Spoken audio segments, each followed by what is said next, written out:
बिस्मिल्लाहिर्रहमानिर्रहीम। हेलो दोस्तों, क्या हाल चाल है। मेरा नाम है अहमद रज़ाक और आप देख रहे हैं अहमद बेकर्स। जैसे कि आप लोग जानते हैं, हमेशा आप लोगों के लिए दिलचस्प सी वीडियोस लाता रहता हूँ।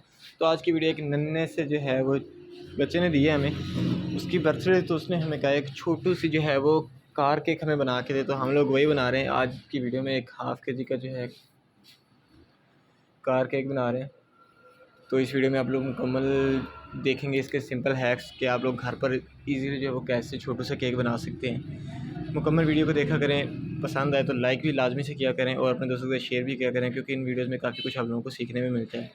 तो वीडियो को एंजॉय करें और लाजमी से एंड तक देखिएगा। अगर आप मेरे चैनल पर नए हैं तो सब्सक्राइब भी करें, बेल आइकन को ऑल पे करें ताकि हर नई वीडियो का नोटिफिकेशन सबसे पहले आपको मिल सके। और वीडियो को लाइक शेयर तो लाजमी से कर लीजिएगा।